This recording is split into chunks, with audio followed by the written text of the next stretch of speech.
Price Lord. கர்த்தருடைய பரிசுத்த நாமத்துக்கு மகிமை உண்டாவதாக. இந்த வியாழக்கிழமை காலையிலே உங்களை சந்திப்பதில் வந்து சந்தோஷம். இந்த நாளுடைய ஆசீர்வாதத்துக்கு ஒரு வேத பகுதி வாசிப்போம். சங்கீதம் 41:1-3 வரை. சிறுமைப்பட்டவன் மேல் சிந்தை உள்ளவன் பாக்கியவான். தீங்கு நாட்கள் கர்த்தர் அவனை விடுவிப்பார். கர்த்தர் அவனை பாதுகாத்து அவனை உயிரோடு வைப்பார். பூமியிலே அவன் பாக்கியவனாயிருப்பான். அவன் சத்துருக்களின் இஷ்டத்துக்கு அவனை ஒப்புக்கொடீர். படுக்கை மேல் அவன் வியாதியாய் கிடக்கிற அவனை கர்த்தர் தாங்குவார். அவனுடைய வியாதியில் அவன் படுக்கை முழுவதையும் மாற்றி போடுவீர். அல்லேலூயா. இங்கே ஒரு மிகுந்த ஆசீர்வாதமான ஒரு வாக்கு தத்தங்களை நாம் பார்க்கிறோம்.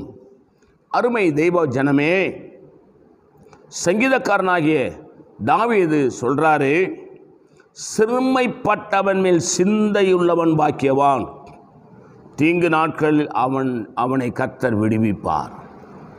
ஒடுக்கப்படுகிற, கஷ்டப்படுகிற, நெருக்கப்படுகிற ஜனங்கள் மேலே நாம் என்ன செய்யணும்? ஒரு பற்றுள்ளவர்களாக இருக்க வேண்டும். உதவி செய்கிறவர்களாக இருக்க வேண்டும். அப்படி செய்யும்போது கர்த்தர் அவனை பாதுகாத்து, அதான் தான் இரக்கம் உள்ளவர்கள் பாக்கியவான்கள், இரக்கம் பெறுவார்கள். நாம் எதை செய்தாலும் இயேசு நாமத்துக்கு மகிமையாக செய்யணும்.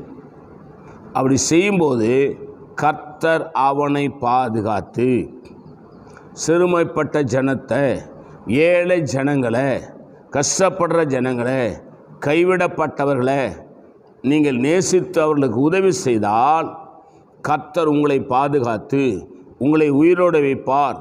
பூமியிலே நீங்கள் பாக்கியவனாக இருப்பீர்கள். உங்கள் சத்துருக்கள் இஷ்டத்துக்கு கர்த்தர் உங்களை ஒப்புக்கொடார்.